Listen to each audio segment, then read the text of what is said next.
back to Talkin Bout Sportz as we continue our coverage today on the developing story at George W. Bush College. If you're just joining, reports are coming out of Crawford that Coach Randy Stafford has committed a number of NCAA Division III violations, including gambling and improper player benefits. Joining us now from the Crawford Evening Post is sports reporter Steve Orlando. Thank you for coming, Steve. Well, hi, Penelope. You know, it's a pleasure to be here. I've been a fan of Talkin Bout Sportz for a long time. In fact, you're really the reason you guys really like why I'm a sportscaster. So it's funny. It's funny, actually, when I was in college. Yeah, thank you. But what can you tell us about Coach Stafford and the scandal? Well, it all started a few weeks ago when we noticed Coach Stafford was hanging around Goo McGarry, a notoriously shady Texas gambling ring bookie. So I just assumed he was gambling on or betting on the George W. Bush games. I wrote about it on my blog. It's Orlando, what was it again? OrlandoObservations.com? Yeah. You and your producers should really check it out. It's great stuff. We have everything from sports like basketball, hockey, raccoon hunting. Well, so you wrote a blog post accusing Coach Stafford of gambling on games he was just coaching on, just on pure assumption. Yeah, I mean, it's really a blog. It's like fan fiction, really.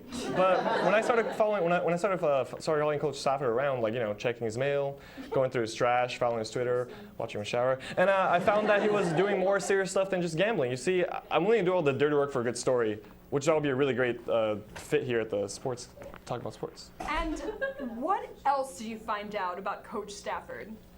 The NCAA limits the amount of the food for Division players to be given to 2 meals a day. Well, Coach Stafford and other coaches are giving orange slices after practice. I knew as a sports reporter I had to show this to the public. Orange slices? Mm-hmm. Sometimes twice a week. Get this, after games, they'll take him out for pizza. It's a clear violation of NCAA rules.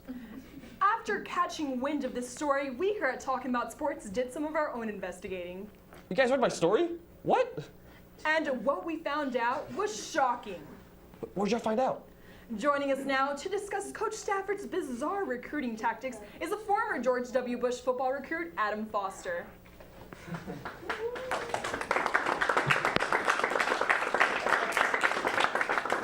Adam, thank you for joining us today. Hey. Now, Adam, I know you're just finishing up your senior year of high school. Is that correct? Yes. And you got a full-ride scholarship offer to play football at George W. Bush College, right? Yes. Can you tell us who offered you that scholarship? It was the bad man. It was the bad man. Adam, please tell us who the bad man is. It was the one in the hat. It was the bad man in the hat! Adam, was Coach Stafford the bad man in the hat? I saw Mommy kissing Santa Claus! Adam, what did you see Coach Stafford do? He was...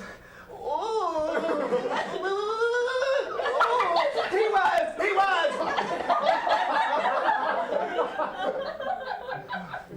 Wow, what a story. You guys are the pros. Adam, okay, we need you to calm down. He was! Did you hear the Coach Stafford, the bad man, say anything to your mother? He said she was like a cactus in August. She was... What does that mean, Adam? Oh, she was hot on the outside and wet on the inside. I don't know!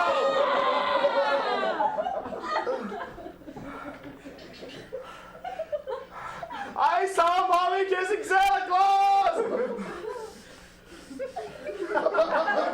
Can someone Please. get him out of here? Not me.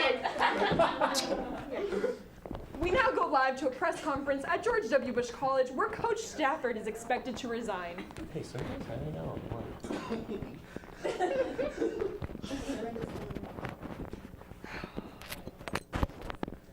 Well, it is with the heaviest of hearts that I stand here in front of y'all today. As a proud Texas man, I can admit my weaknesses. I have cheated, lied, gambled, and screwed all while being the head ball coach here at George W. Bush College. Now, I'm not trying to be a Wiggling William, but my contract doesn't say I can't do that, you know. It just says go out there and win football games. And in my time here at the W, I've done just that. 3 times we've won 3 football games. But I realize the head coaching job here at George W. Bush College is like a stampeding elephant in that it's bigger than myself.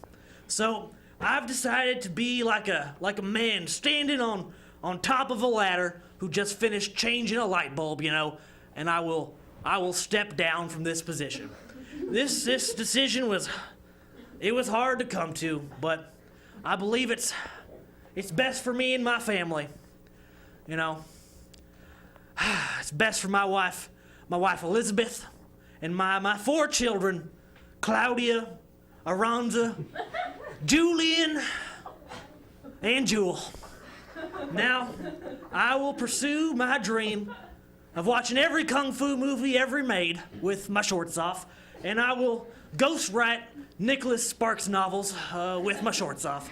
I would like to now introduce the man who will be replacing me here at the W. He's a good, dear friend of mine. I've known him for many years. We've worked together. We grew up in the ranks. Most recently, he's been the defensive coordinator here. I wish him the best of luck. He's like H-E-B brand toilet paper. He's rough, he's tough, and he don't take no crap. Everybody, my dear friend, Chuck Beef. Everybody, Coach Beef. Coach, here you go, Coach.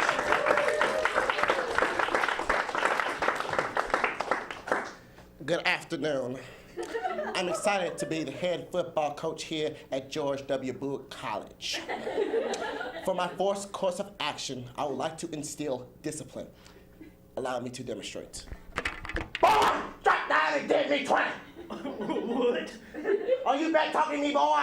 Boy, I'm 15 years older than you, Chuck. Give me that hat. Now drop down and give me 50. Yes, sir. Faster! Faster! What are you doing? Try. Are you crying, boy? There's no crying on my football team. Now go run. Run and don't stop until your ass falls off. Come on, boy, get it. Are there any other further questions? And we're back from the live looking at Coach Stafford's resignation press conference. It seems as though George W. Bush College wasted no time in naming a replacement. Yes, I think Coach Reef will be a good fit at the W. That's your whole analysis? Anyway, we'll take a quick commercial break and be right back with more Talking About Sports, where balls are always on the tip of our tongue.